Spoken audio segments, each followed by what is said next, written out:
remember as a child, I used to get asked, what region of Pakistan you're from. We come predominantly, well, at least my father came from Attic side, so my mother comes from Karachi. But whenever I was asked that question, I did find it a little bit strange. I mean, I still get asked it now. If I'm taking a taxi or whatever, and the Uber driver is Pakistani. By and large, the conversation will come up. Are you from? Are you of Pakistani background? And if so, what village are you from, or where are you from?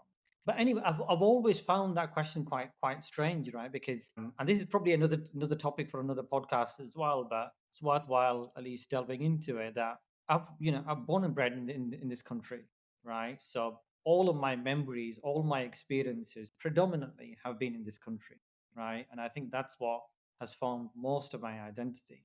But I've always found that question strange, right? Because when it comes to villages in Pakistan and things like that, I've only been to that village probably once in my entire life, right? Yeah. So there's really nothing that I can use to identify with the place itself. I think the difference is I identify with Pakistani culture because that's the culture that I was brought up in. That's the household that I was brought up in. And again, all the principles and the family values and respect for elders and discipline and things like that all Pakistani cultures have.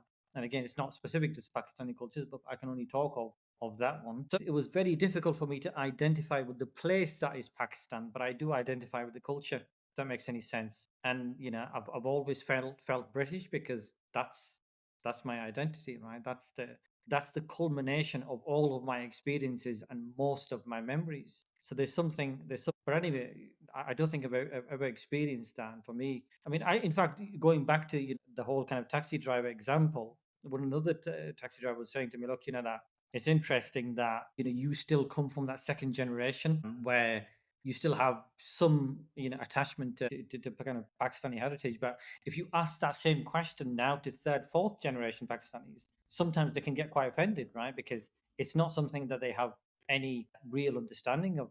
And I guess you can relate that to some degree. But anyway, it is that what are you? Are you British? Are you Asian? Are you Pakistani? Sometimes it is just about how you feel. And that's how I feel. Again, probably a lot of different people who feel different ways, but yeah, it's always been a strange one to navigate. How did you answer the first time you were said, somebody ever said to you, "Where are you from back home?" Because I admit I was genuinely lost when I said back home. I'm like, I'm in Bradford. I'm from Bradford, bro. What are you talking about, man? I'm Bradford. Exactly. What's that about? Yeah. And there's a part of me that still feels that way, because I guess, somebody who's come from Pakistan, who has migrated from Pakistan, who's lived a fair amount of their life in Pakistan, has migrated, now has two experiences to draw upon, right? Whereas somebody like myself, born and bred in this country, when you say where you from back home, and they use that term back home, it doesn't really make sense to me as much because home is England for me. So Home is where yeah. your heart is. Home is where you've grown up. I find that comment really a question very well. Where are you from back home? I find that a statement a bit derogatory as well. It's like, well, what do you mean? What are you trying to imply? If I am born and raised in Britain, as you are, and my passport, my birth certificate says I'm British because I was born here, because the minute I open my eyes, I was born in England, in other words, where is that coming from? So Exactly. I do understand. Whenever I've been asked that question, I happily would say I play along with it at first. I'll say I'm from England, from Bradford, and then when they keep digging up, and I say, oh yeah, my family's from there. However, born and raised in England, so it.